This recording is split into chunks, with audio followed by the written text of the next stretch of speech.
আমি 1997 সালে 50 শতক জায়গা হরিদ করি এবং 2003 সালে আমি 15% জায়গা হরিদ করি। আমি হরিদের সূত্রে মালিক এবং মুগ্ধ হলে ছিল। তারপরে আমি 4-5 বছর বিদেশে থাকাকালীন তারা আমার এই 10.5 শতাংশ জায়গা দখল করে নিয়েছে, সেই জন্য আমি আদালতে মামলা করছি। শ্মশান কমিটির সাথে আমার দীর্ঘদিন বিরোধ এবং মামলার মোকদ্দমা চলিয়ে আসিতেছে। আমি 2014 সালে রিট পিটিশন করছি এবং অদ্য অবধি ডিসি স্যারের কাছে বারবার আবেদন জানাই আসছি।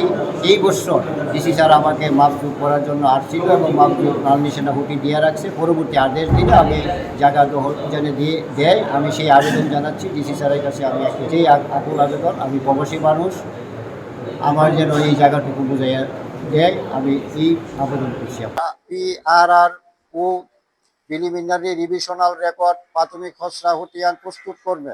রাধানগর মোচার 275 দাগের সমগ্র 92 ভূমি বাবদে শর্ত দখলের প্রকৃত অবস্থা অনুযায়ী 89 নং 275 দাগের 92 শতক ভূমিতে পূর্বাকার মালিক শর্তবানু ভুক্তকার থাকা অবস্থা বিদুলাল ঘোষ একমাত্র পুত্র ওয়ারিশ বিদ্যমান রেখে মারা গেলে বিদুলাল ঘোষ পিতার ত্যায্যবৃত্ত নালিশি সেমের 275 দাগের সমগ্র 92 শতক ভূমিতে পৈতৃক ওয়ারিশ সূত্রে মালিক শর্তবানু ভুক্তহলকার থাকা অবস্থা সরকারি হাজনা আদায়ের সুবিধার্থে নামজারি জমা হারিজ মোকদ্দমা 609/79-80 ইং মূলে 437 নং হারিজি হতিয়ান প্রস্তুত করবে। হাজনা দিয়ে আদায়ে মালিক সত্যবানু ভুক্তহলকার থাকা অবস্থা বিএস জরিপ আগত হইলে সত্য দহলের প্রকৃত অবস্থা অনুযায়ী নালিশি 275 দাগে এবং বেনালিশি 149 দাগে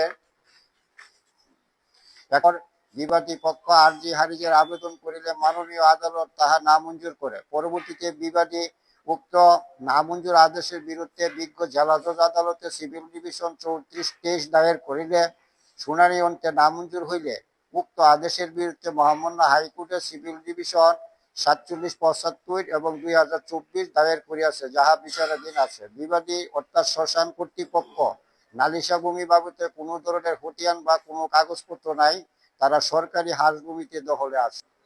50 শতক জায়গা হরিদ করি এবং 2003 সালে আমি 15% জায়গা হরিদ করি। আমি হরিদের সূত্রে মালিক এবং মুগ্ধ হলে ছিলাম। তারপরে আমি 4-5 বছর বিদেশে থাকাকালীন তারা আমার এই 10.5 শতাংশ জায়গা দখল করে নিয়েছে, সেই জন্য আমি আদালতে মামলা করছি। আমি বাংলাদেশ সরকার এবং ডিসি স্যারের কাছে আবেদন জানাচ্ছি আমার জায়গাটুকু বুঝিয়ে দেওয়ার জন্য।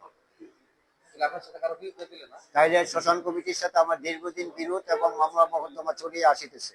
আমি 2014 সালে রিট পিটিশন করছি এবং অদ্য অবধি ডিসি স্যারের কাছে বারবার আবেদন জানাই আসছি। এই বছর ডিসি স্যার আমাকে মাপজুপ করার জন্য আসছিল এবং মাপজুপ লাল নিশানা হুটি দিয়ে রাখছে। পরবর্তী আদেশ দিলে আমি জায়গা দখল যেন দেয় আমি সেই আবেদন জানাচ্ছি ডিসি স্যারের কাছে। আমি এটাই আকুল আবেদন, আমি প্রবাসী মানুষ, আমার যেন এই জায়গাটুকু বুঝাইয়া দেয়, আমি এই আবেদন করছি আপনাদের।